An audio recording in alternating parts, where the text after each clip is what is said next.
Perfect. All right, guys. Happy Friday evening. This is Canine Freedom. I think interview number 13. I'm pretty sure it's 13. That's But amazing. but I know it's been so much fun just talking to all these cool people. Awesome. I'm super happy, and I'm happy to have you on board too. It was. I miss not talking to you at conference this I year just because of know. COVID. So, I know. I know. but I know. I kind of miss conference. Um, it's a lot of fun, but yeah, no, we'll have another one. yeah, for sure. San Diego too, in my neck of the woods. So Yes. I'm gonna bring the Chihuahua this time, and maybe the Malinois too. So it's gonna Cool. be fun. That's awesome. Um, but yeah, the this interview is today with Adrienne Forsythe. Is that how you say it, right? Yep. Forsythe. Okay. And yeah, a little backstory is just I was there. I met her like during my first year conference, and Adrienne was this bubbly personality woman that approached me, and then just after seeing her for like three conferences in a row, it's always just like, "Hey, what's up?" kind of thing, What's up? and I love all the I love all the content that she puts out there on Facebook, and I'm kind of I'm kind of a big fan of her and her dog Tucker, Oh, thanks. and her and I Tucker just is not a big fan of anybody. I know.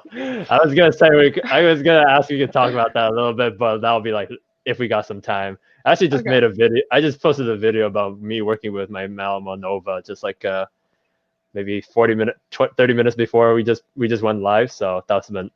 I was just like, oh, is this up to Adrian's standard? Let's see. But Oh, you everybody, it's your standards, right? right, And more than that, it should be fun. Like you play, you play. yeah, all about it's all about play and train with your dog. But Hmm. yeah, See if you can. See if you can. With so Tucker, you it's always can. been like, see if I can do that. I wonder if I could get him to do that. How would I teach him to do that? I don't know. It's fun. You've been really cool to watch and just watch your video. So it's like it's always fun to just pick your brain and all that. So Thank you. um I think you're but pretty yeah, cool. shucks. I Mm, I just feel like I'm still a beginner, so I I don't think you should discount yourself at all. thank you. I appreciate You've that. done a lot of studying and you've been to a lot of you've done a lot. You should give Thank yourself you. some credit. Love you, Adrian. This is why I miss you. Oh. But yeah, Adrian, why did you go ahead just tell us where you're at. You can give out your business name, and then you could just say what you do or what you specialize in. Okay, I'm Adrienne Forsythe. I am just outside Austin, Texas, in Bastrop. I have 6 acres out here, and I own a company called this way. Dog for Life. Like which one? I don't know. This Just one. Um, Dog for Life, and it's pretty small. There's myself, another trainer, and then I'm training a trainer who is amazing, and mostly do board and trains. Although private lessons is definitely making a bigger comeback, and group classes are making a sweet. bigger comeback, but not, they're only going to be for dogs that have gone through a program and have reached a certain level with their training and with their owner before they can come to group. And then group is just going to be a chance to challenge and refresh and keep everyone on the right track, and kind of a way to keep a ongoing relationship and ongoing follow up with everybody. So no beginner group classes. I think that's awesome.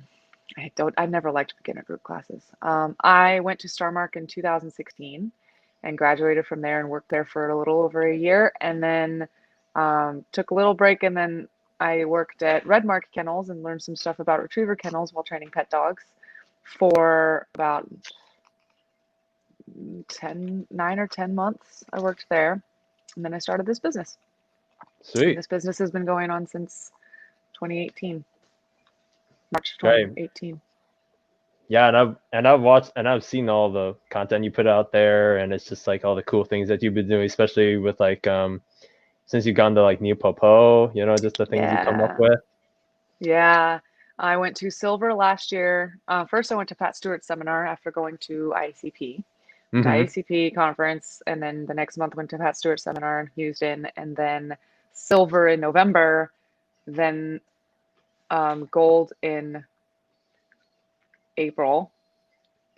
Yep, there were 2 golds in April that I attended.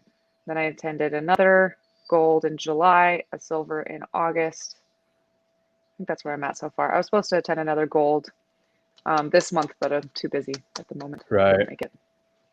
Right on. Right on. Yeah, I definitely It's want pretty to. awesome. I feel. Yeah, I definitely want to dabble in that. I'm definitely trying to put some money on the side since it's like it's a big cost for that. But I'm definitely It's a interested. awesome investment, and the returns are bigger than you'd ever imagine, I think. Mm-hmm. What you can get out of it and the ongoing education for it is awesome. Right. No, that's cool. I mean, yeah, just the fact that when I heard you guys do that interview with Larry Crone, and he learned from Bar too, I'm just like, ah, Yeah. that explains it. Yeah, well, Duke was the one that kind of pushed me to like just do it. And Larry reframed everything. I was so worried about the cost for such a long time, and he was like, "Adrienne, it's 2 board and trains." It's like, no, that doesn't sound so bad then. Can do 2 Right. extra board and trains, right? Right. So it's sometimes when you want to do something, you have to figure out, you have to make it happen and make it a possibility in your head before you can ever make it happen in reality. Yep. Sometimes we block ourselves. You're going to spend $5,000 sometime anyway. Might as True. well just decide where you want it to go. Um, but yeah, that was a phenomenal school. I loved it. Awesome. Yeah. I mean, when I'm set on it, I'll definitely get my head around it, and you'll see me there eventually. Good. Hell yeah. Yeah, let me know when you're going. I'll repeat again. I intend to repeat a bunch more times. So Sweet. Let's see. Oh, what's up, Cannon? He just said he was just like he just put this comment. He's like, "Let's do new popo, Kevin." I'm like, woohoo! "All right, I'm like Cannon. You and I got get that money together, and then we'll take a loan together, and we'll both go, and then we'll tell Adrienne." And there's ways that you can mitigate the cost too. So the cost of tuition is what it is, but as far as the actual trip and the cost for being there, they provide food for you when you're a student. And then as far as staying, like most of us stay in Airbnbs and split the costs. You coordinate ahead of time, and there's plenty of ways to make sure that you're networking with people that are attending and coordinating and sharing an Airbnb, and that really, really helps too. Oh, that's So cool. yeah, Sweet. Yeah, well, it's gonna happen, and I'll definitely let you know yeah, do. for That'll be sure. fun. But yeah, Adrienne, we're gonna. So, and I know the title is training tools. Which tool or what's your take on training tools and how people react to them and things like that? There's just like those stereotype, like for e-collar, people say shock collar, Hmm. or I just had this I just had this client today just ask me about like pinch collars. She just asked me like, what do you think of the pinchy pinch collars? I'm like, you mean the prong collar? She's like, yeah. And I was like, that's a cute way to call. That's a cute name actually. But It's a pinch collar. That's actually accurate where shock collar yeah, isn't, unless you get a shock collar, right? There are those. yeah, yeah. That's a great question. So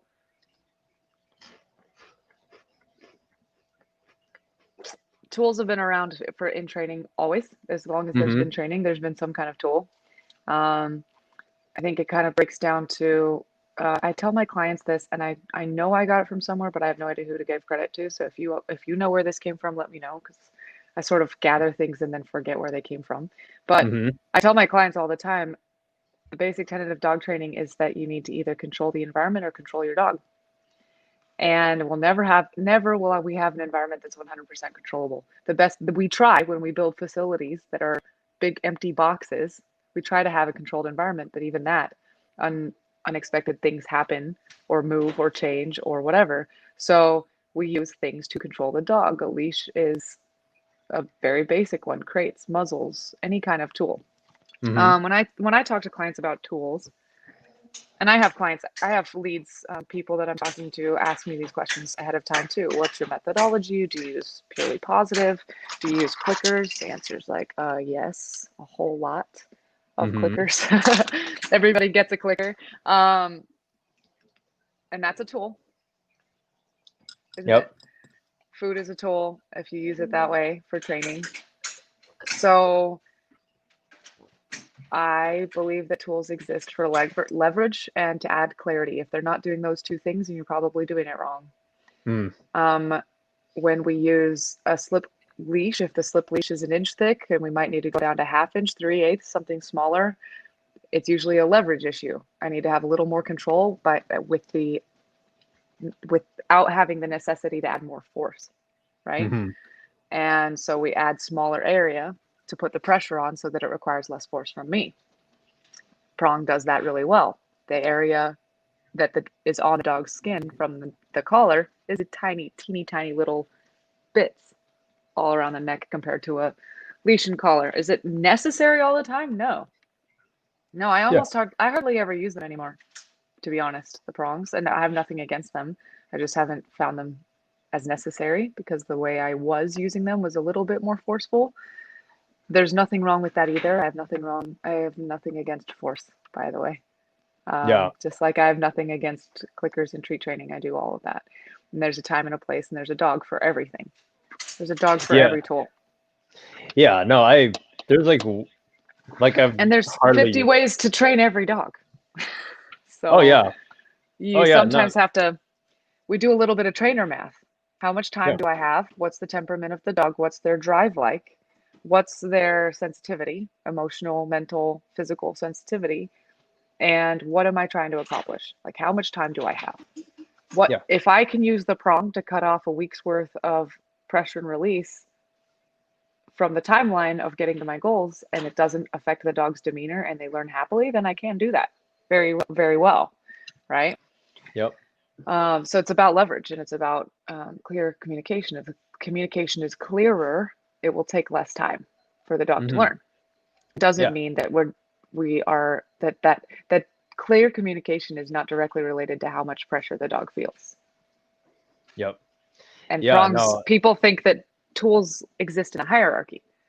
There's the harness, then there's the flat collar, then there's the slip collar, and there are different widths of slip collar, and then there's maybe the chain and or the prong, and then there's the e-collar. So if a dog fails at these bottom levels, then we have to make them climb this hierarchy of tools. And that I think is absolutely wrong. Hmm. Yep. So, and that I think is, and that's a mentality that is prevalent in the balance dog training side of the industry, if we want to use that term. It's prevalent. Prevalent. If you're on any e-collar training group, the vast majority of the people on there are like, I am resorting to this, basically, is the verbiage. Or he's stubborn, so I got the prong and it changed our lives. Or he's stubborn, so we went to e-collar and it changed our lives. I'm glad it changed your life, but that really sucks for the e-collar. But that's the only Hmm. story that we have going on here. Yeah. And that sucks for the prong too. The prong is not to beat up a dog. The prong is for finesse and to make activity. Hmm. I can flick a leash with a prong on to get sharper behavior and clearer definitions of what I'm looking for with very little force applied and very little pressure, right? And prongs are traditionally used to create activity and to create some go in a dog. So you Yeah. use it to create some good. You can call it aggression or ignite drive or whatever you want to do, but you can create like some oomph in it. Yes, okay, like a smack on the ass. Go. Yeah. No. Um, I had a FaceTime with Jay Jack one time, and it was like this big pity. He was like this low stocky pity, and I was just like talking about like work improving his walk, and then he went through the whole thing about pinch collars and how it stops them that momentary, but then it just gets them amped. wanting to go again and more amped Yeah. again, So and so yeah. So you got a dog with reactivity. Larry Crone talks about this all the time. You got a dog with reactivity. You pop him on a prong. Either it's so much force that it stops everything, which means it's an extreme aversive to stop everything, or you're generally going to amp that dog up if you've already tipped over into reactive behavior. You're usually going to just amp it up. Um, mm, there are techniques, for example, where that you double leash the dog, and you have a slip and you have a leash on a prong. and it went and you use the slip for reactivity, but there's sometimes then seen people use the prong then to correct for the reactivity. You cannot correct reactivity, Mm-hmm. right? It's a Yep. state of mind. You can prevent it and you can change the dog's mind, but a prong is generally to activate a dog. Now you can take that same dog to a more neutral environment and use the prong very effectively to define behaviors very quickly and very clearly and very positively in a different environment. And when the dog is more mentally stable and solid, and is the reactivity issue is dealt with in a different way, then you can maybe use the prong in those other environments as well when the obedience is better. But it's a tool, right? It's a tool and it has its limitations. Mm-hmm. Just every tool has limitations. It has a Yep. purpose and it has limitations. Well, most of the time, I think a lot of trainers look at different tools and they limit the tool as well to one purpose. The prong is a Mm-hmm. correction tool. The Mm-hmm. slip is a teaching tool. The prong is a correction tool. The e-collar is a correction slash off leash recall tool. That's it, Mm-hmm. Yeah, no, which is unfortunate. yeah. I mean, I use a lot of like slip leashes and transitional leashes from Heatherbeck, and I do maybe pinch collar maybe for like the 80-year-old lady with Leverage.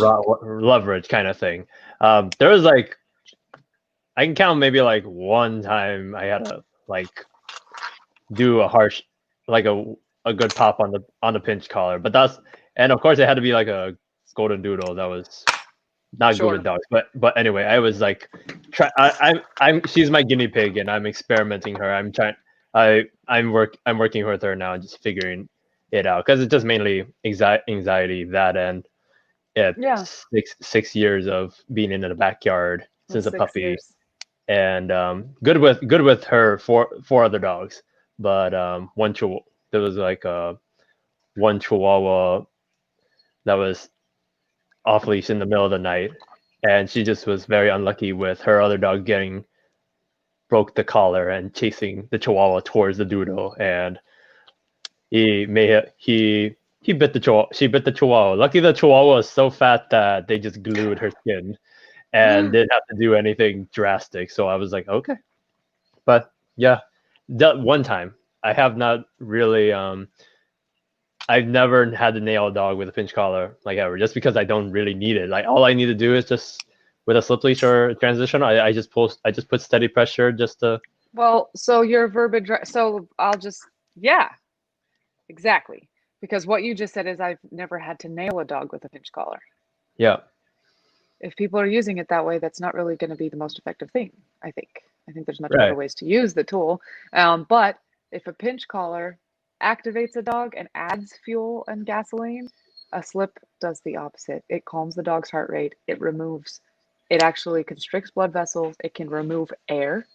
So a dog comes down from that high, intense state of mind and into a much calmer, more self aware space. Mm-hmm. So when they're reactive, what are they thinking about? Not them, not you, the target. Mm-hmm. When you put slip on them, they kind of come back in.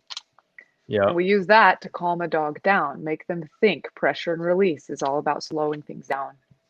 Yeah. Yeah. No, I love it. Like this. Like have a the same pity that talked about pinchy pinch collar was just like asking. Pinchy pinch. I like pinchy pinch. I'm going to use it. Right? I love it. I was just like, I'm gonna steal that from you.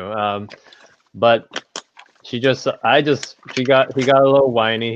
He just excited with dogs, and then all I did was just I just pulled up and put some steady pressure on the slip lead, and then he sat down, and then just didn't do anything because well but he was also before I put the slip leash on, he was wearing a martingale that was super loose and hanging to the bottom of the shoulder, and before that, she told me that he would lunge for dogs and just get super frustrated. But then the minute I switched him to a slip leash. It was like I had nothing. I had none of that. I put the Yeah, slip sure. leash. I put the slip leash all the way Some, up. and that's also being able to use a virgin area. We talk about virgin areas sometimes, Yeah.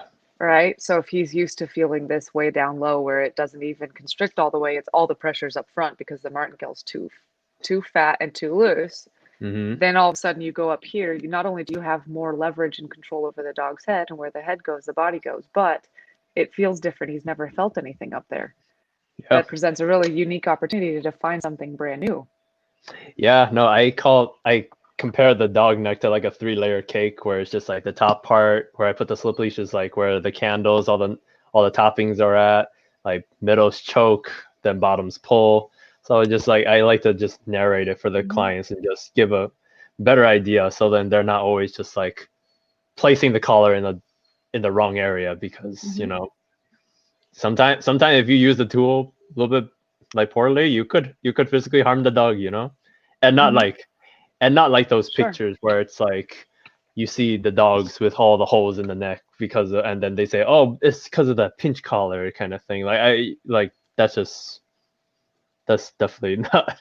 I don't Sure. think that's the Yeah. case. So any tool we use can be used to harm a dog through Yeah. negligence or intent. Yeah. Any Actually, of them. yeah. Actually, So Canon just made. it's the responsibility of the user of the tool to know how to use it correctly. Yeah. That is their responsibility. My clients, when they do go homes, I send them 4 or 5 videos about their e-collar, just the e-collar. They Mm-hmm. have to know the system before we even start on the go home. I quiz them on their e-collar. I give them the system that they've never touched, but they've watched the videos and I say, turn it on.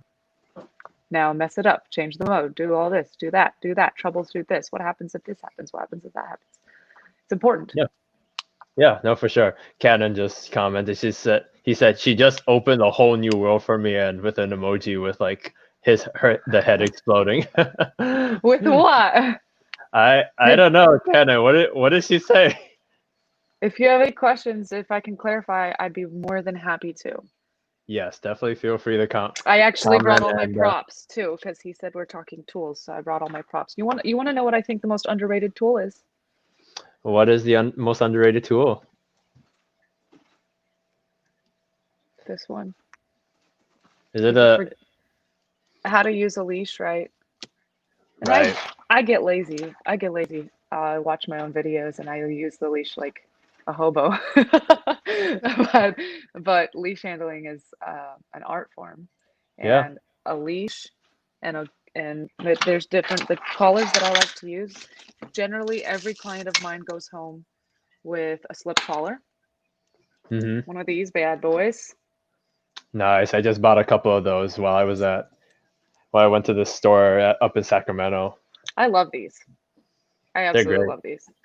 So every client goes home with one of these and with a leash, and you're always going to have some leverage on your dog if you have this. And every dog that I train understands leash pressure, and I sensitize them to as little as possible and make them Mm-hmm. want to do it, right? Um, but also, every board and trained dog, except for puppies, go home with a chameleon collar too. So that's their primary mode of communication when they leave. Yeah, and I mean like yeah, with everything going on, like e-collars can be such a great tool, especially it's just like if especially if I'm not using it to just crank it up and just flatten the dog or just just not use it as a punishment, like just to use it for like just off leash leisure, like giving the dog the freedom to be off leash and then just working on that recall. But there's so many clients of mine, there's so many potential clients that I'm just like that ask me, do you use shock collars? Do you use Hmm. do you Me like too. it's I like what explain them. I explain. I have clients that ask me that too, and I say I use if there's a tool out there. I probably used it. I have my favorite set of tools that I like to use the most, hmm and then I go through. I always give time to go through how I use e-collars. I yeah explain that that it's appetitive, that 98% of the time when the dog feels that it should be something that motivates them to do something, and it has the ability to stop the dog from doing something. So if we think about corrections, if the dog stops, then it's aversive, right? An hmm aversive, a punisher, makes the dog stop doing that behavior, stop doing almost any behavior. Sometimes when if we talk about an aversive stimulation or a positive punishment, Generally, that means stop what you're doing and do anything else. It doesn't mean no, heel. That's not actually a Right. punishment. That's not actually a punishment because you're saying stop everything and do this. If you say stop everything and do this, that's actually a reinforcer to do this specific thing. But if we're saying stop that one thing, do not chase that cat, do anything else, then we're using positive punishment. Hmm. Stop that behavior. So a lot of people will, like you said, ratchet up that. That's what the collar is for. Do not dig. Do not get on the counter. Do not get on the bed. Don't leave the gate or the door when it's open. It's a do not do anything but that, Yeah. right? And that leaves, uh, that's like one. You're using it for one word when it's a versatile tool, enough tool to have a vocabulary of many thousands of words. Right. It's really limiting. Now, it's it's going to depend on the quality of the tool too. So an inconsistent tool, an unreliable tool, is going to more likely accidentally aversively stim your dog, a positive punishment, stop doing this, than a tool that is reliable. But if that's all you use it for, who cares if the stim was higher than you meant it to be? You wanted them to Hmm. stop. It doesn't matter. Right. Yeah. No. But I I I acquired a client. Like a client gave me this e-collar she got from Amazon like 2 years ago, and I tried it on myself, and I put it at like level 1, and it felt like a 10, or I would say maybe right. even. So how in the world are you going to use that e-collar to help a dog be motivated to do something? It's going to generally cause a dog to be very apologetic and superstitious. Yep. If it generates a fear response, then it's an aversive stim, right? Yep. For most of our pet dogs, they can't handle that. They need a much Hmm. lower level so that we can make it a motivator, something that actually reinforces commands, that adds a physical aspect, a tactile aspect to our verbal commands. So we know that Hmm. dogs are not verbal, right? They're Yep. very visual. Their body language and touch, tactile, Yep. is their primary language. So when we are asking them to be purely verbal, purely auditory, that's a huge ask for a lot of dogs. It takes a lot of Hmm. practice. It's very alien to them. So when we add a little bit of a tactile reinforcer to our commands, it's going to get through much faster Right. until it becomes such a habit that they listen and they do, and the work becomes rewarding by itself, like the actual act of practicing obedience. That's why people like to watch Tucker, right? That's why He I like just to watch it. loves to do it. He Yeah. just loves to do it. That's why he's fun No. to watch. No, Um, I love it. It's just I just get some popcorn and just watch that. I'll just get a whole collection of it and just watch it. he doesn't care like what his reward is or how much he gets. Yeah. Um, it's pretty fun. But that's like the end goal for all of us. Like we kind of want our dog to be on verbal command and they love to do it and they do it just about every time. They're not going to do it every time, so having a way to add a reinforcer or correction. So when I say correction, I'm not talking about a punisher. I'm talking about a reinforcer that makes them do something, Hmm. right? When we talk Yep. about corrections and people say, well, it's a positive punishment, it's not, because we're wanting them to do something. Positive punishment stops behavior. We're trying to, when we correct, we're saying do a specific behavior. No, Hmm. sit, right? Yep. It's a reinforcer, generally. So, and timing is everything with that. So when we activate a dog to do something, it cannot be with so much pressure that they are afraid to do. So when we Yeah. use too much pressure, then a dog is walking around afraid of getting pressure because it's always too much. Yep. And we're kind of shooting ourselves in the foot there. Yeah. I mean, yeah, I was after talking with Chad, it was just like with Chad back in, he was like telling me like just you got the time, you got to take the steps to like just get that relationship, teach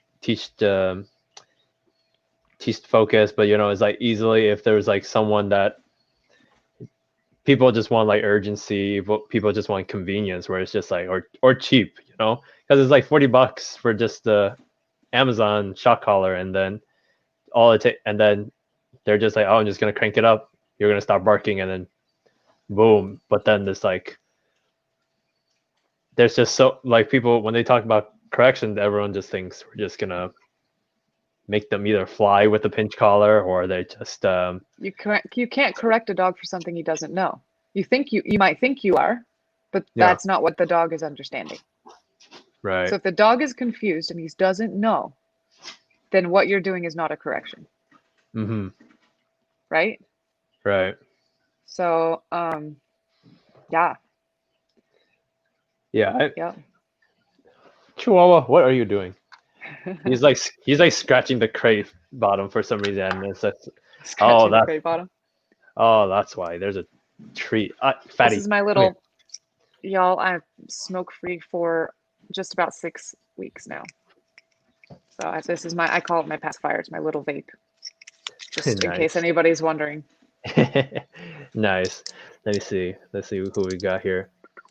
Oh yeah, I got a friend. Oh yeah, let's see.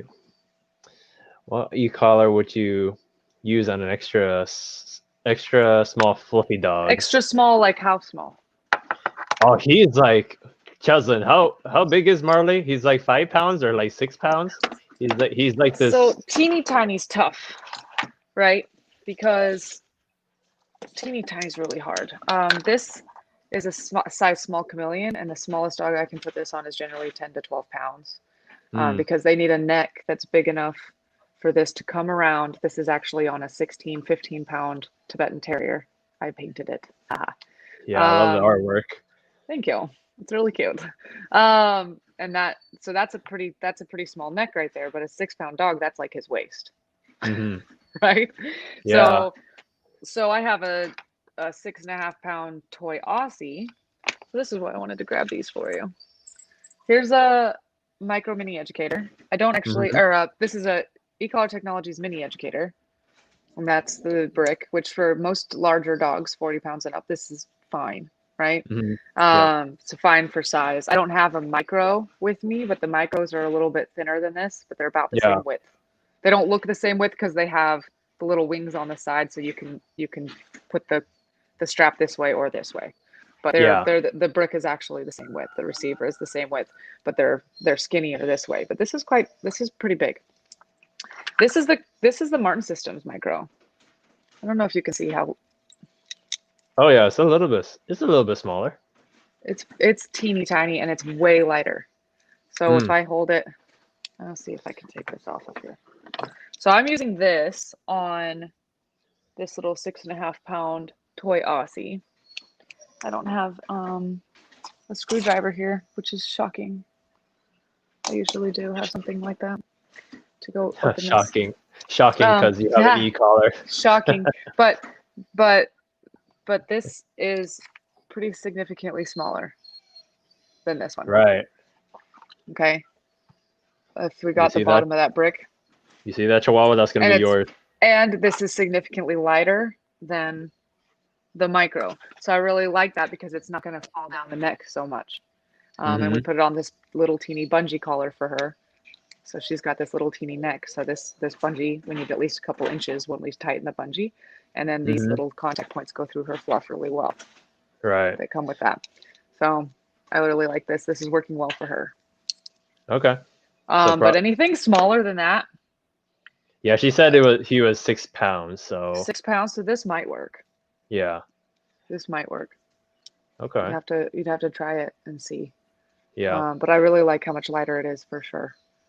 Yeah. Because Gotcha. before I started using Martin systems, the smallest that I was aware of that was reliable, or at least better quality, was the micro educator from Educator eCollar Technologies. Hmm. But I really like this one. Plus, this has the contact stem. It'll tell you, or the contact measurement, so it'll tell you if I have contact. So fluffy dogs, we always just guess, or we shave a piece of the I neck, right? I know. No, I struggle. We're I always struggle. guessing. We just hope.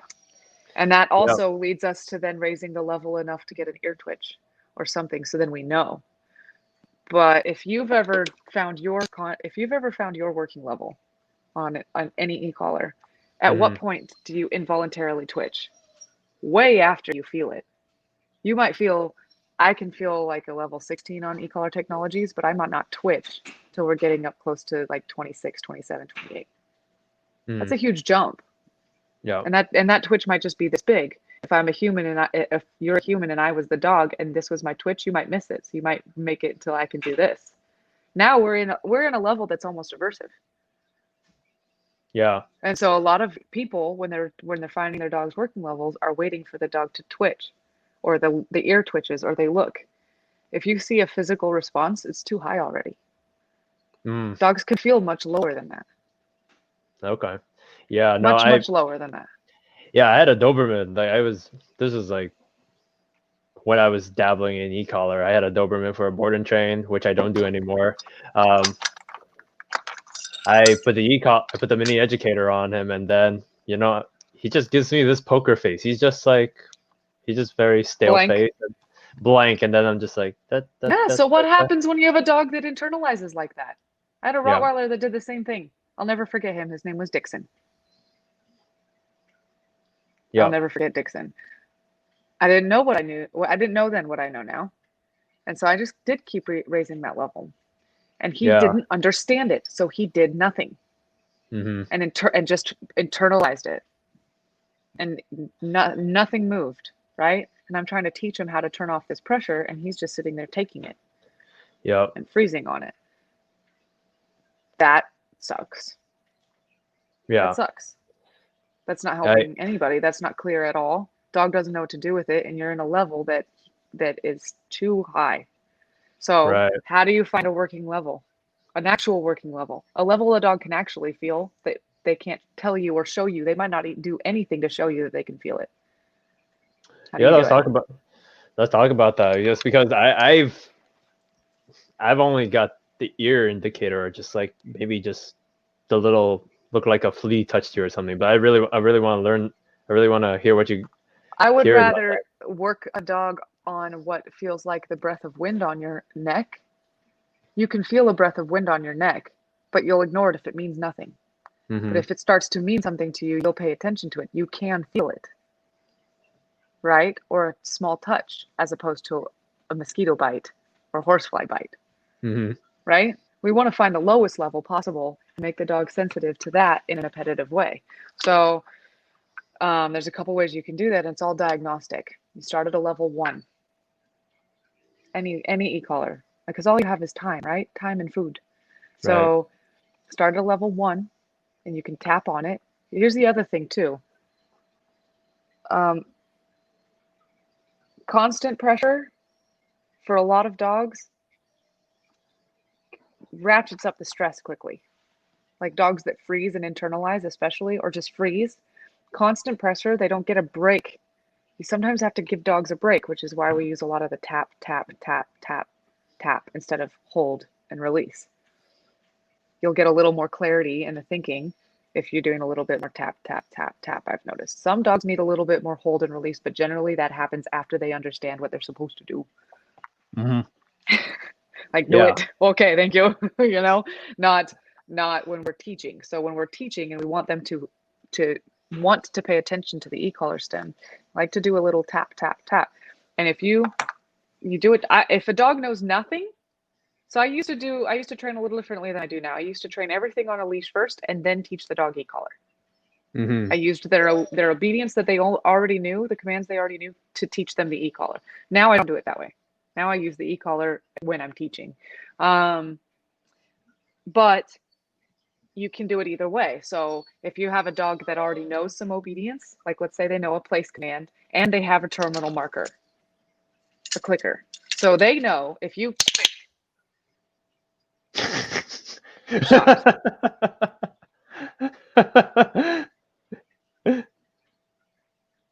Wow, everybody must be tired. There's a lot of dogs in this house. 8, 9, 10, 11, 12, 13, 14, 15, 16, 17, 18. There's 19. So I miscounted earlier. There's 19 in here. So if you have a dog that understands the clicker, generally I will always charge this before I do the e-collar. But you can charge the e-collar right after you charge this with the dog knowing nothing else. So if the dog already understands the e-collar or the clicker, and let's say they understand sit or place, you can put them in some. Pat Stewart is who taught me this diagnostic tool for a dog that already knew place. You send them to place, right? Stim, for a second, 1.6-second break, click, click, dog runs to you. Do that multiple times. Usually within 12 or 13 repetitions, the dog will pick up on the classical conditioning that the stim precedes the click, so they'll feel the stim and start to come. And you'll be like, aha, he feels it. Like you stim and he's like, oh, I think I'm supposed to go. And then you click, click, and you're like, he feels it. I saw that. And eventually, Okay. and you'll get a dog that even, I did it with the Tibetan Terrier back there that wears this one. She actually did leave place. I stimmed and she was like, here I come. Okay.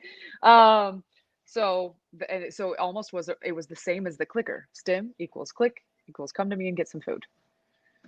But you use the place command to see. Like, I'm on place, stim. They're like, I don't know what that is. Click, click. I know that. And they leave. And eventually they start to be classically conditioned that the stim leads to the click, which leads, and then they break on the stim or they start to break on the stim. So if you do a session of 12, 13 repetitions on a level 1 and you're not sure, do another session later on a level 1. If nothing happens, go to level 2 the next day. Stim, click, click, feed. Stim, click, click, feed.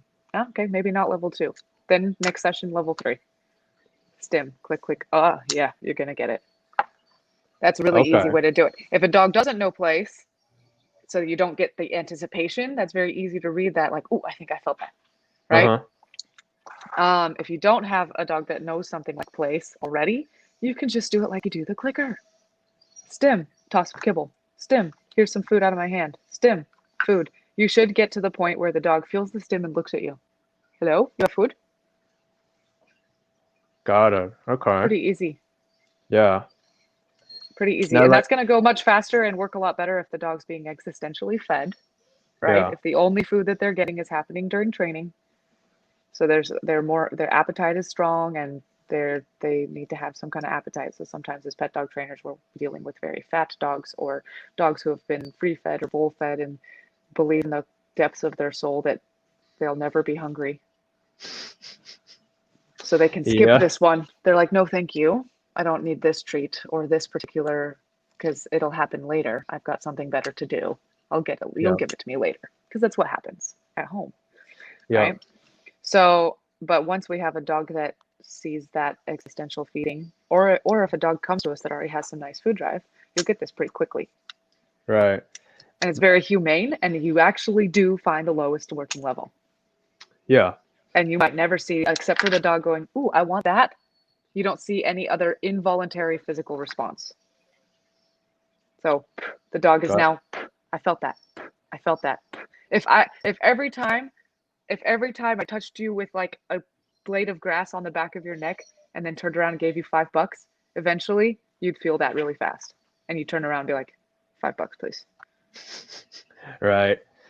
Now that's a good point. Like now what if like if the dog, like, because my fingers can be pretty slow with the timing with the button, but like what if the dog just looks to you before stim? Do you just then if wait you're not till... sure, then if you're not sure, this is the whole process is diagnostic. Mm-hmm.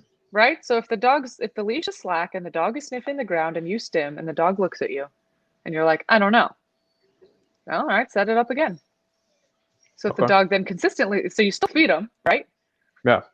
He looked at you, you're like, here, have some food, I stimmed you. So, but if you're not sure if that was a fluke, if a dog does that repeatedly, then you know that the dog felt it and understands that it means food. Aha. Got it. No, that's a good idea too.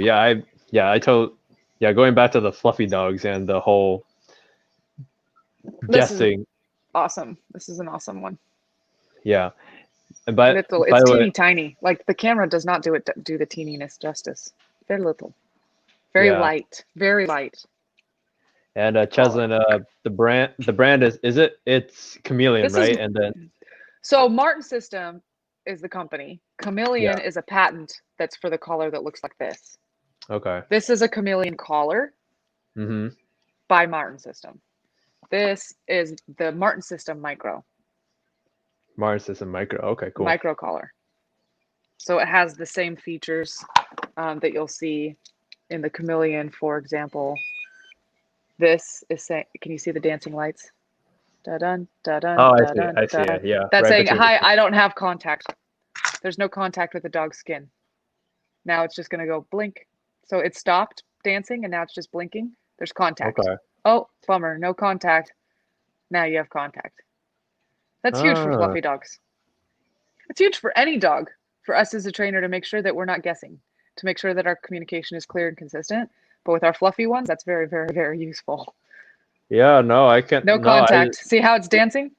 No Yeah. contact. No contact. Oh, no oh, oh, good. We have contact.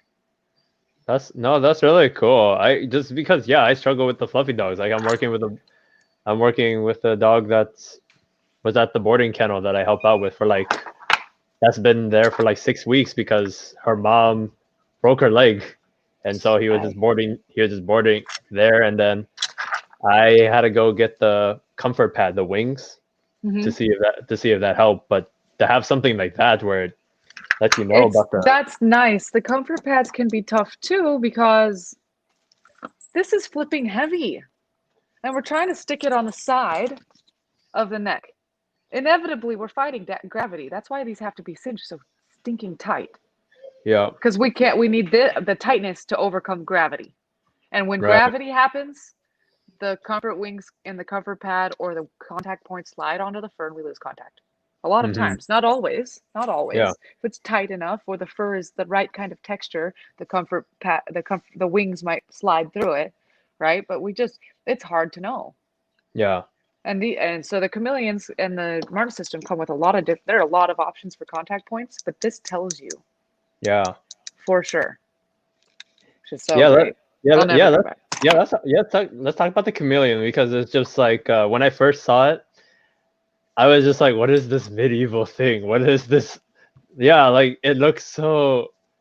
I mean, it looked cool, but I was just so curious about like how it's so designed and all that. And it's like, Hmm. is it just more? Is it because the stem can be more distributed, or is it like So it like was named chameleon because it is customizable, yeah? right? Chameleons can change. There's a couple ways it can be customized. Physically, I can anywhere that these little white dots are, I can put contact points. So this one has 4 contact points on. Do you see? Mm-hmm. Yep. The more contact points, the more, think of it like pressure. It's not really pressure, but you can think of it that way. The more contact points there are, the more surface area there is, and the more the stem spreads out. So if I have 2 contact points, then a 10 feels like a 10, like a like it feels like a 10, right? But if I have more contact points, then each contact point feels like less than a 10. Altogether, they equal 10, but you can spread that out. So I had a little white poodle and I went live to show this. A 1 was too high. A 1 was too high. So I added 2 more contact points on each side. So she had 3 on each side, spread it out enough that she was like, okay, that's better. It was softer. It felt softer. Huh. It's awesome. So Wow. you can put them at any part of the neck that you want to. Every single one of these white things can be a contact point. You can also the different types of contact points that they have. So this is kind of their typical one, and this is what they're like. These are what they're really known for is these feathers. Yeah. Not necessary for every dog. This is for the Tibetan Terrier. She has hair longer than me. She's very beautiful. And this cuts through all the hair, right? So these little flexy feathers, these are the original wings. Wow. The wings were kind of designed to mimic these a little bit. So these are the originals, and I can put a set of those on there and um, and have that way. So the other thing too is because of the way this is designed, because it comes in this way and the contact points are spread throughout, and especially these feathers, they kind of grip the dog's neck. It doesn't have to be super high. It could be anywhere on the dog's neck you want it to be. Okay? The collar can sit wherever you want. You can tighten the bungee and this is going to sit and hang out much looser than a collar that's a brick on a collar. much looser. It's going to be much more comfortable. So it can sit lower, which gives you all this room up here. You can move it around, which is really nice for necrosis, because generally with the traditional collars, we have two options to battle necrosis. And you still have the rub. The collar still has to be up here at the narrowest part of the neck so it won't slide down, right? And so you have Yep. two options to battle necrosis. This one you can be here, here, here. I have this boxer who, you know, dogs with really short single coats and their fur is white are generally very soft skinned dogs. We see pitties that have the white throat and they almost always have pink stuff going on and scratches going on. Like they're very soft. This is a pure white boxer. Mm-hmm. And every couple hours, I move his chameleon up and down and up and down and avoid necrosis that way. Got it. I can No, also avoid that's necrosis by cool. adding more contact points, which spreads out the pressure of the collar, and then just raise the level up a little. So the Mm-hmm. level feels the same, but I have more contact points to spread out the pressure. So instead of having 2 or 4, I could throw in a whole bunch of those things. So the pressure is spread out over the neck more and protects the skin too. So it's very customizable. No, That's why it's that's called a cool. chameleon. No, that's Um, cool. I didn't know about that. but there's a lot of other features in here. There's a USB stick that you can get. So it actually has a program on it, and you can change the levels of each level. So if 1 is too low, but 2 is too high, I can maybe raise 1 a little and lower 2 a little, or whatever. I can do stuff like that too. I can go in and I can say, this collar doesn't stim above a level 6. All those levels are gone. Your remote might think you're stimming, but the collar won't do it. It's like, nope, sorry, I don't do that anymore. I can do that. So nobody can even accidentally overstim the dog. Huh. That's awesome. Mm-hmm. That's really cool. Where's the receiver for the chameleon? Is it like is it that? This is the receiver. You talking about the remote? Yeah. But They have yeah, a few different transmitters 'cause I saw on the there was like a market. tiny. There's like a tiny one, This is right? the tiny trainer. Yeah. Very, very easy to work. Very, very intuitive. Very easy to program. And so this is what most of my clients go home with. They usually go home with this kind of a setup, and then so they have the tiny trainer and the chameleon, and then they have this finger kick. So you're talking about fumbling on the buttons. Everything about these collars is meant to improve clarity and communication with your dog. Mm-hmm. So eliminating as much human error as possible is the best way to do that. So having a higher quality product that operates very well is one, but also making human error more difficult to have, or eliminating a lot of human error is going to be another huge one. So having this button on your finger makes it a lot easier for you when your hands free to still stim in a timely fashion when you need to, right? As opposed to looking for your remote and like doing all that stuff, Yeah. which we've all Yeah. done, right? We're wearing it, or it's on our belt or somewhere, and we've got to be like, oh shoot, which one are you? And then the button and making Yeah. sure. So it takes time. It's So it's a little less timely that way. So but I love this thing. This thing's amazing. no, that's cool. No, that's cool. I did not know So about this is that. also eCollar Technologies also came out with one that had a finger button. This is the original finger button that ever existed for the eCollars. eCollar Technologies has had one, and I don't know if they still offer it, but they did for a while. And then Dogtra has one Really, that are very different designs, and I've yeah, owned them both. let me see. I'm trying to, I'm kind of looking at, I'm trying to look at the website, see what they have, contact points, comfort pads, batteries. So when we're talking about tools, and we always talk about like use really good tools. I mean, the quality of your tool is important, right? Yep. Same with we could talk about prong collars and leashes Yeah. and chains. Anything that you use, if it's a crappy piece of crap, I don't know if I'm allowed to swear on this or not. I really want to. If it's a piece of shit, it's gonna do shitty work. I don't care how good of a trainer you are, and if you're a really good trainer, you can mitigate. Really awesome retriever trainers, they know how they're limited by the collar that they're using, and they are twirling that dial all the time. They're standing there talking to their dog and adjusting the output of their e-collar constantly.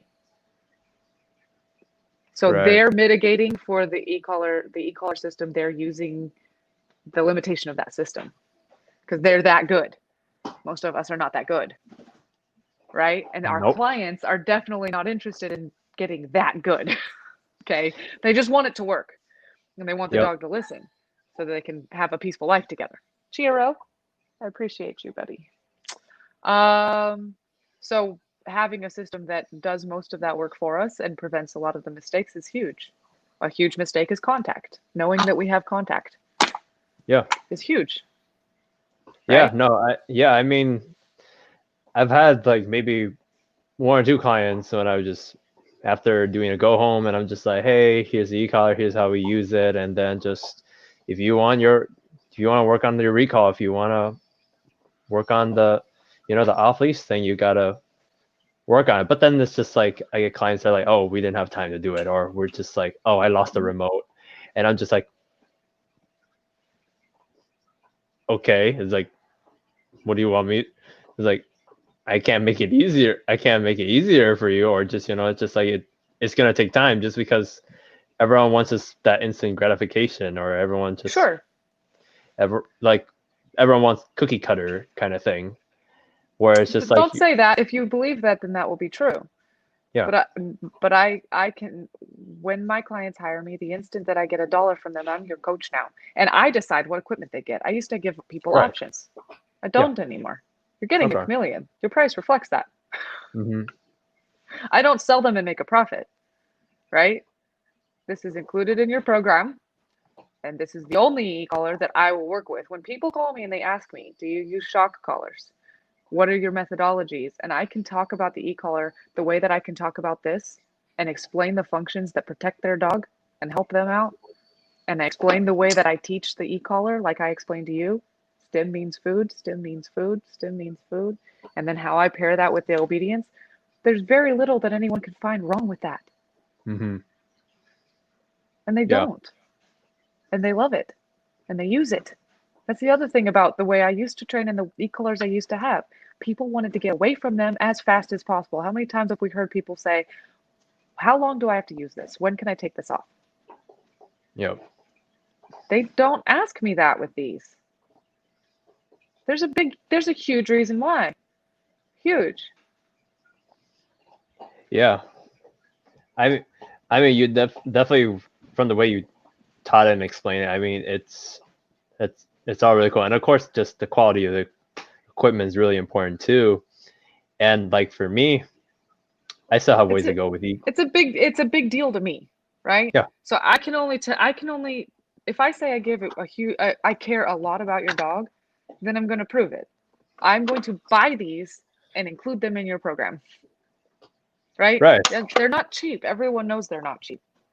But but and this is my story, my journey, right? I graduated gold, so I do get a discount on these things. So that helps mm-hmm. me out a little bit. That's a perk. But it would still be way cheaper if I stuck with e-collar technologies, and I don't do it anymore. And I'm not saying they're still good. They're good collars. I've had people I worked with those for years. I worked with dog for years. But I have my reasons for why this to me is clearly like these are the best e-collars out there. Mm-hmm. I love them. They Right, I'm very excited about them all the time. I love talking about them. And it's not because I'm making money off of you or anybody. I right, make money. I make my businesses for my services. I make money on my services. The e-collar is a wash. right. No, I mean, no, that's awesome. I mean, you got you have good you got the you're being a good representation of the tool, and then it's just like you're going through it where it's simple and clients can learn it, and I they want them enjoy to it. understand the e-collar the way it should be used, so Right. that's because there's like you said, there's already stigma there. They think it's the worst tool. Like my dog is that bad that he needs an e-collar. Like so we skipped all of these and he has to be on an e-collar. Like Right. I posted something a little while ago and it said something like what did I write? Other than a leash, there's a dog for every tool, but other than a leash, the e-collar is the only tool that is correct for every dog. Right. It's that versatile.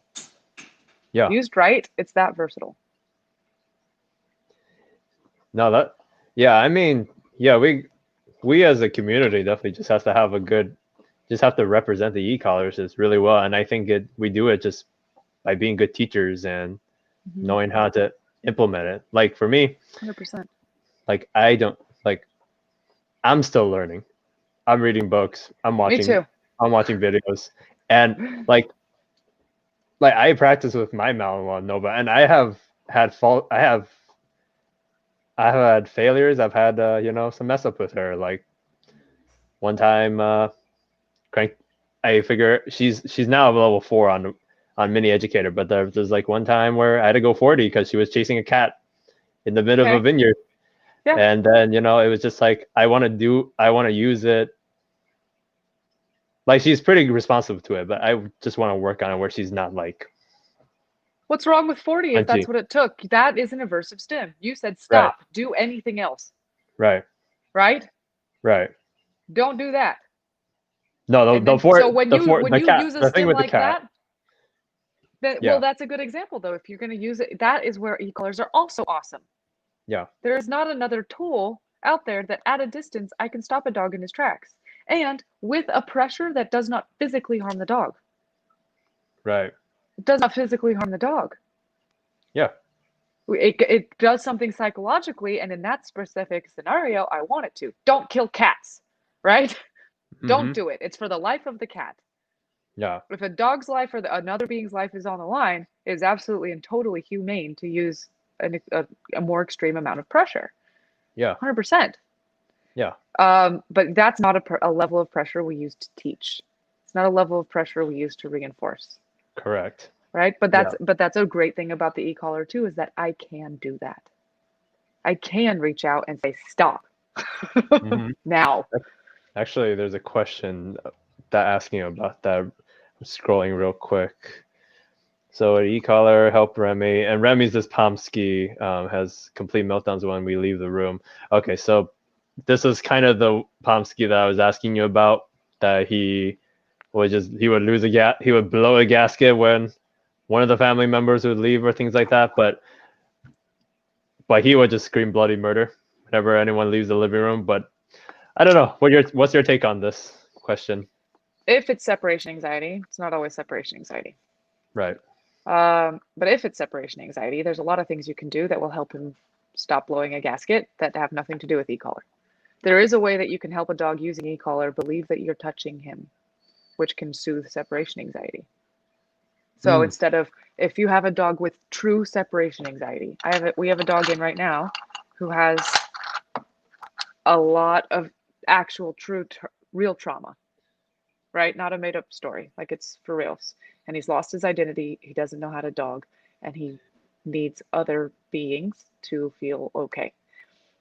And he's using the e-collar. It's a very low level stim, but instead of food, it's a pet. Stim, pet, stim, touch, stim, touch. It means something very different for that dog. So it's Mm-hmm. yes, it's versatile, but it's not the go-to. That's not going to solve your problem. Your problem is that your dog has a drug. It is you. If it's separation anxiety, Right. your dog has a drug. It is you. He needs to go to rehab and get clean. I put clients that have issues like that on what I call an attention diet. No Mm-hmm. touch, no talk, no eye contact unless you're actively training the dog. The dog is on the floor, no furniture. Sucks that he's 6 pounds, but he's still a dog and his psychology is the same. Yep. Put Okay. him on his 4 feet, make him walk, make him be okay standing on his own. Right. Yeah. Remy's he. Make him You would work think. for his food, Yeah. make it more business-like and less emotional. They're addicted to emotion. They're addicted to attention. So food is money. There is not you could give me $1 and it's not a very personal gift, right? As opposed to Mm-hmm. if you gave me something that cost you $1, but it's very personal and has a backstory to it, you know? Mm-hmm. So when we use food, it's business. You did the work, you get paid. You did the work, you get paid. If we then use pets and affection and praise in general, I'm not trying to speak in universals because there are no universals. Every dog, there are outlier dogs, but in general, if we added pets and praise, now it's personal. There's some personal bonding and emotion going on.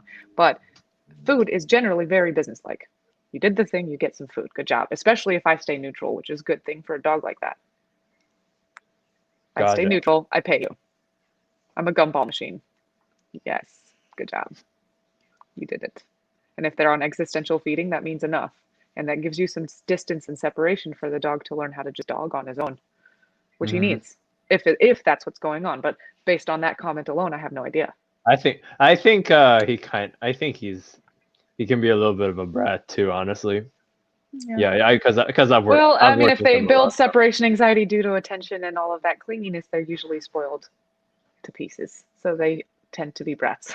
Yes. Yeah, yeah, But and yeah, and I've told and I think I heard that term affection diet with actually I from Misha a couple of months back because I was affection diet. working with this Chihuahua, um, and I talked to her, and I was asking her about because she had a reactive Chihuahua B town, so I was just like, I have a scar on my leg from B Town.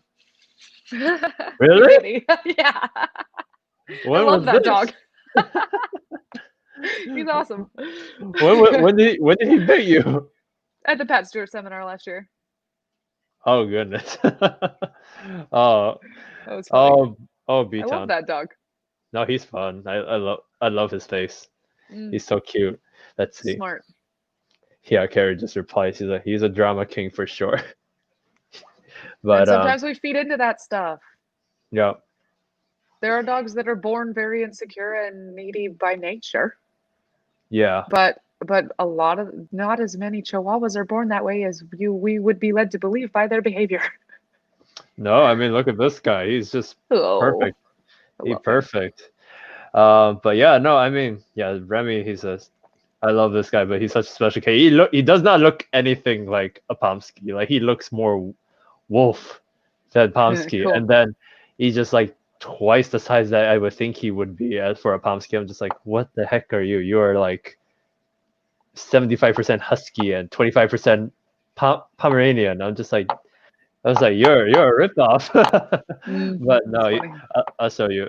I'll show you a picture of him. He's really cool. But yeah, I mean, honestly, with just how you said is like diagnostics, and it's like sometimes I feel like dog trainer can be like Dr. Phil, like a doctor, like when you're just giving out prescriptions for tools. It's just like this tool might not work with does not work with all dogs, and then like you have trainers out there that are just saying, and this Well, is a like, lot. Well, if and you're limited by how much you've learned, and yeah, you're limited if like you said, you're skipping the diagnostics and simply prescribing tools right, because you don't know what options are. You have to be able to do diagnostics, right? And I'm always learning. There are people that I love to follow that know so much, so much about dogs and animal behavior, and I'm always learning, always, yeah, me too. always.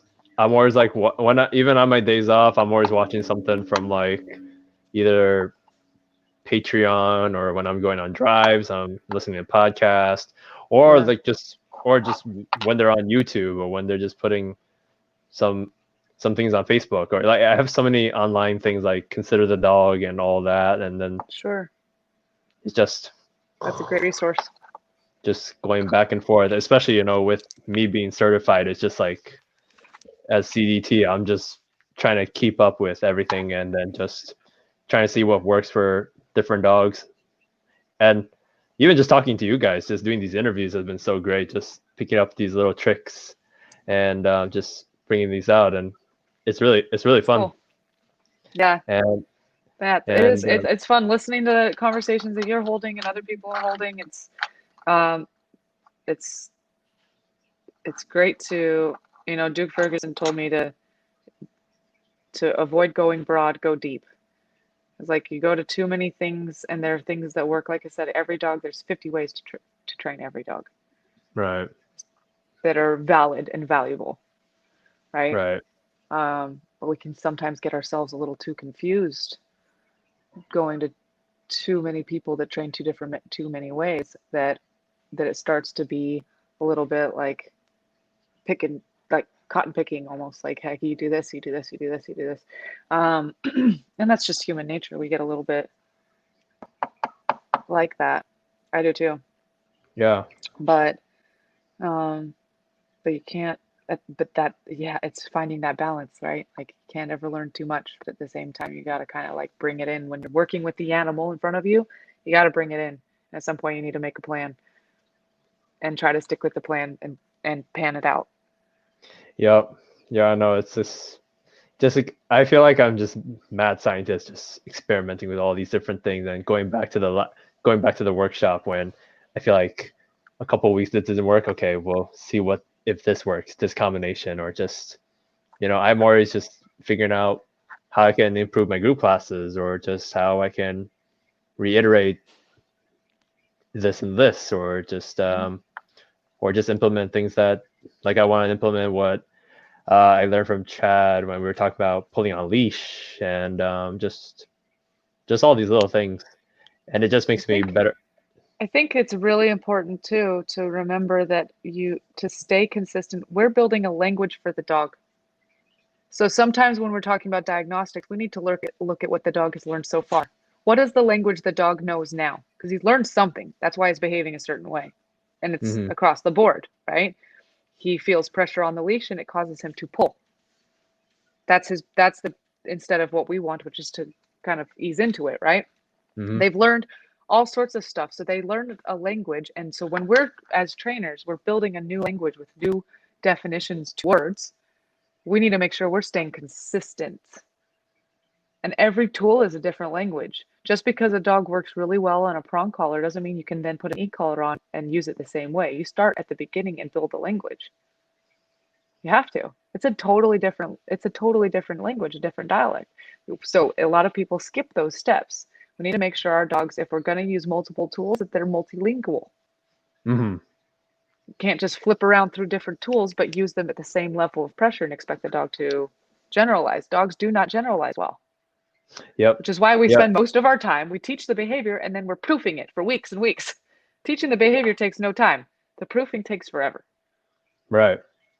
No, you were on the mark with that. I was just gonna, you took the words out of my mouth when it comes to generalizing, like, dogs just generalize poorly, and you're right. Most of the time it's just proofing and just Tools is adding the more same. things. Tools and approach. If we change our tools and our approach too much, you're not going to get it. You're going to create a confused dog unless you have an exceptional dog that can think around corners and figures it out somehow.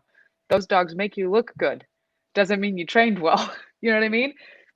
It does not mean you trained well. So when we're using different tools and approaches, we need to make sure that we're starting from the beginning and creating that language separately so that the dog understands.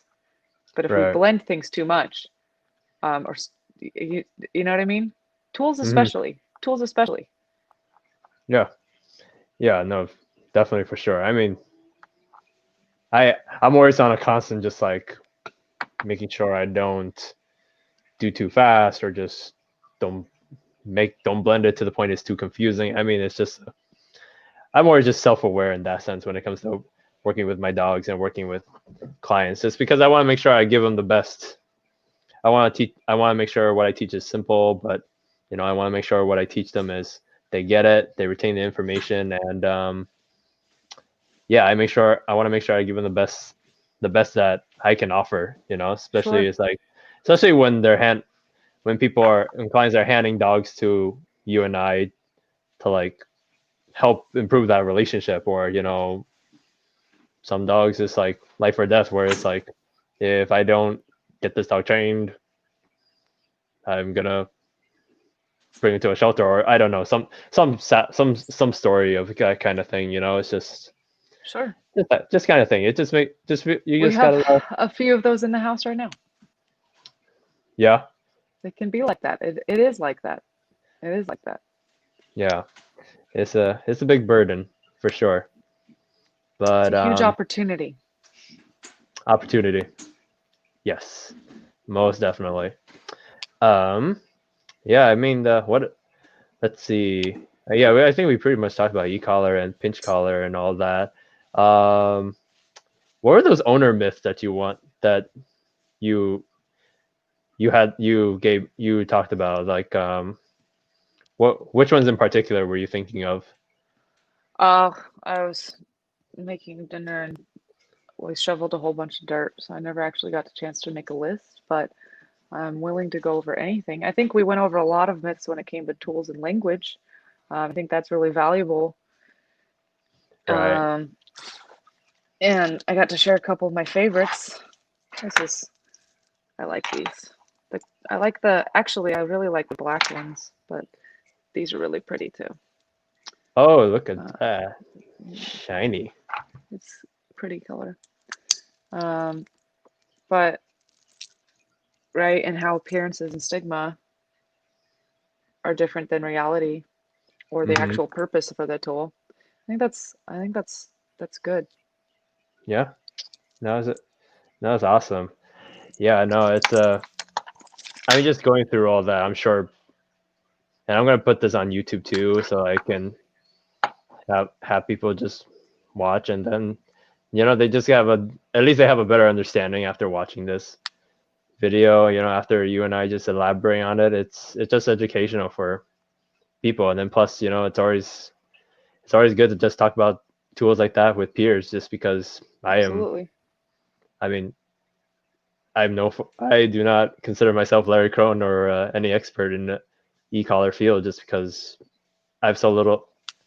I'm I don't have anyone here in particular that I can get feedback on and just be with to just talk about it. I feel like I'm by myself with that, so I'm trying to self-teach but It's so good. And there's a lot of resources. yeah, There are a lot of resources. Tyler Muto's course is really good. Larry Cron yeah, talks a lot about it. His book is good, right? yeah. I watched it. I'm gonna rewatch it again, get back into it. I even um I even got the book for I even got Yeah, Mark Goldberg's book good that way. job. That That's way. awesome. So just a lot of studying. Just gotta keep on educating yourself, and then get I'm gonna get the hang of it eventually. So, Absolutely. but all right. I know it's like, what time is it over there? Like 8:30 or 9:30? 9:30 almost. 9:30. All Yeah. right. All right. I think we'll wrap it up for you since you got dinner in the oven. So I always love seeing your face. Oh, ditto. Back at Uh, you. This is fun. all right, guys. Yeah, I mean, I mean, training tools are a lot more than they seem, and you gotta don't judge it by the appearance. You gotta take the chance to understand it and teach it. And again, generalizing is one thing, and proofing is a longer process. And yeah, guys, if you just need help, just find a well-educated trainer to help you guys out, and just yeah, don't judge a book by a cover. But yeah, I mean, right now it's like, if you're need a trainer and you're in Adrienne's area, hit her up. She's a badass trainer, and Thanks. I love what she does. If I you're think you're up pretty in, badass too. thanks. I got you make that blush. That makes me blush just a little bit. All right, guys. So we're gonna call it a night. Everyone, I want to give a shout out to Adrienne. Thank you so much for tuning in, and you're the absolute best. And I hopefully we'll see you in San Diego for next year's conference. I hope so as well. It All was right, great guys. chatting with you. All right, guys. Everyone have a good night.